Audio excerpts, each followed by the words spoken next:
Hello my dear students, welcome to R K classes. तो चलिए आज के इस नए सेशन में आप सभी का वेलकम करते हैं। और आज के इस टॉपिक में दिख रहा होगा आप सभी स्टूडेंट को कि आज कितना एक बेहतरीन टॉपिक जो है हम लोग लेकर के आए हैं। आज हम लोग वृत्त से रिलेटेड, है ना, बहुत ज़्यादा बच्चों के मन में कन्फ्यूजन होता है, तो उसका एक एक टॉपिक का आज हम लोग सॉल्यूशन करवाएंगे। और अच्छे से समझते चलिएगा, एक भी फॉर्मूला आपका छूटने वाला नहीं है। टॉपिक का नाम हमने सर्किल रखा है, तो इसमें जितने भी फॉर्मूले बनते हैं वो आप सभी स्टूडेंट को आज अच्छे से हम क्लियर करवाएंगे।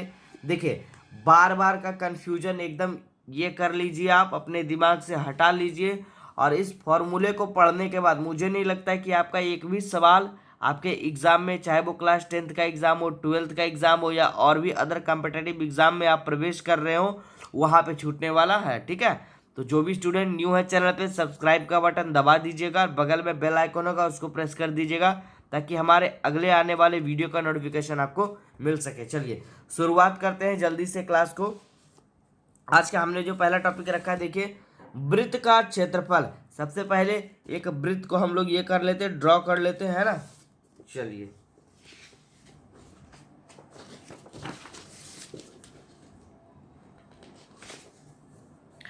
देखिए, एक हम लोग इस तरह से वृत्त को ड्रॉ कर लिए, है ना। क्या कर लिए जी, ये क्या है, वृत्त है हमारा, सर्किल। कोई दिक्कत नहीं ना। चलिए, तो एक देखिए, वृत्त में सबसे पहले नॉर्मली वृत्त का जो आपको ये है डेफिनेशन ये कर देते, थोड़ा सा रूबरू से करवा देते। वृत्त के ये बीच वाला जो क्या होता है, वो केंद्र का काम करता है। क्या होता है, केंद्र होता है। और वृत्त का ये जो चारों तरफ से ये घेरे रहता है आवरण, है ना, ये वाला टॉपिक ये कहलाता है वृत्त की परिधि।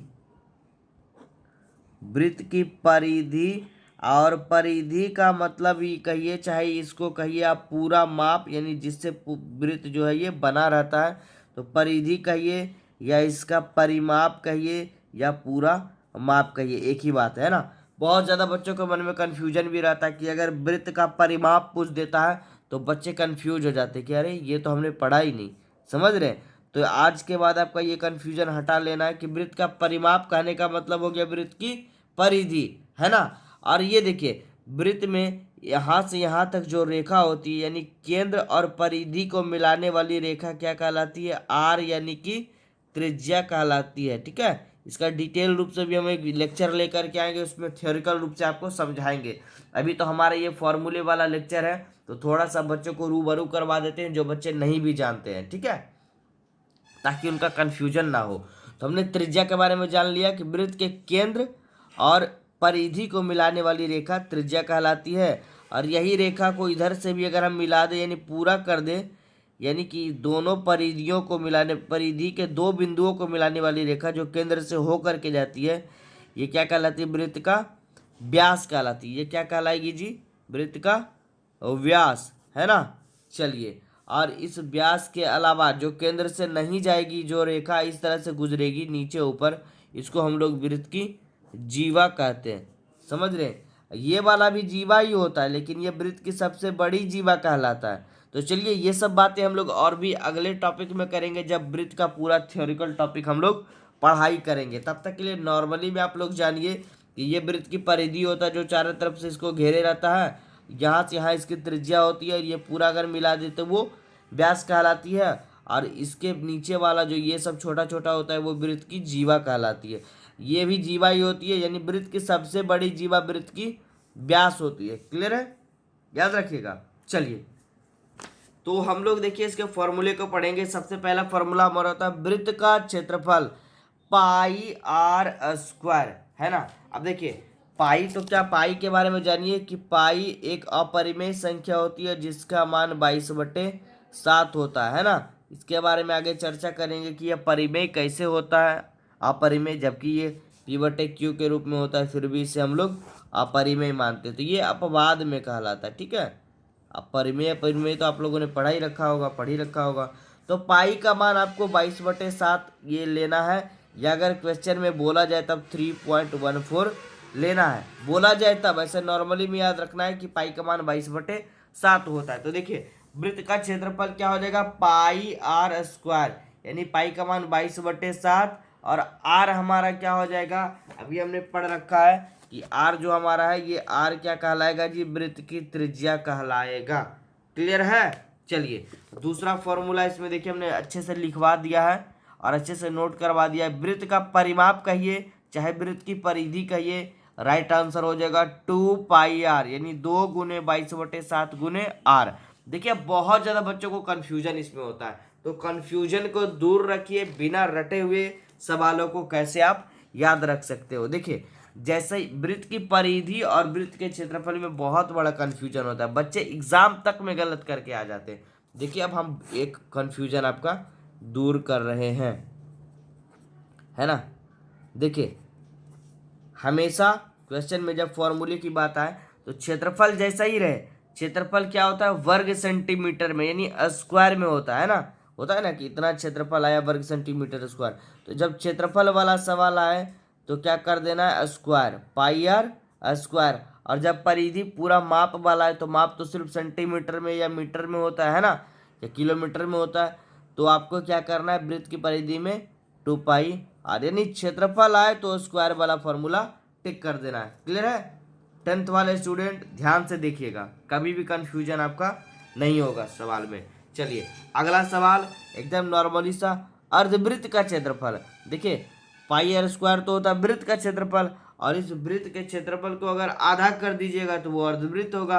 अर्धवृत्त कहने का मतलब क्या हो गया, एक इस तरह से वृत्त लीजिए और इसको आधा कर दीजिए कि नीचे वाला भाग जो है वो अर्धवृत्त कहलाएगा, यानी एक वृत्त दो अर्धवृत्तों से मिलकर बना होता है, पहला और दूसरा। क्लियर है। चलिए अर्धवृत्त का क्षेत्रफल 1/2πr² और अर्धवृत्त का परिमाप πr+2r, है ना। अर्धवृत्त का परिमाप πr+2r कहिए, या देखिए जिन बच्चों को फॉर्मूला रटना नहीं है उनको समझना है सिर्फ, तो देखिए वृत्त का परिमाप क्या हमने पढ़ा था 2πr, है ना, 2πr होगा।